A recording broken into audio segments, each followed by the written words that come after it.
இந்த ரூமில் தான் வந்து நைட்டு ஸ்டே பண்ணியிருந்தோம். இது பக்கத்துலேயே வந்து பார்த்தீங்கன்னா ரிவர் ராஃப்டிங்கான ரூமும் அந்த ஓனர்லாம் வச்சுருக்காரு.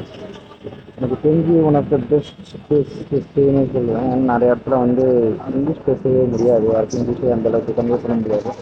பட் இங்கே இருக்க ஓனருக்கு வந்து நல்ல மனுஷன் வரேன், இங்கிலீஷும் பேசுகிறான், பேசுகிறது எல்லாத்துக்கும் ரெஸ்பான்ஸும் பண்ணுறான், கரெக்டான வேலை கைடும் பண்ணி நேற்று ரிவர் ராஃப்டிங் ஒரு 3:30 மணிக்கு கரெக்டாக ஏற்றி விட்டான். நேற்று பெட்ரோல் போட்டு வந்து கிளம்புனோம். நேற்று ஈவினிங்காக வந்தோம் ஒரு 3:30 மணிக்கு. வந்துட்டு ஸ்ட்ரைட்டாக வந்து பார்த்தீங்கன்னா ரிவர் ராஃப்டிங் கிளம்பிட்டோம் பேக்கெல்லாம் ஊற்றி வச்சுட்டு. ரூம் ஒன்றும் பெருசான அந்த அளவுக்குலாம் பெரிய ஐஃபையாலாம் இல்லை, ஓரளவுக்கு லோ பட்ஜெட்டில் தான் இருக்குது. பட் ஆனால் ஓகே தான், இந்த பிளேஸில் இந்த மாதிரி ரூம் ஓகே தான். 1800 கிட்ட சொன்னார், 2000 சொன்னார்.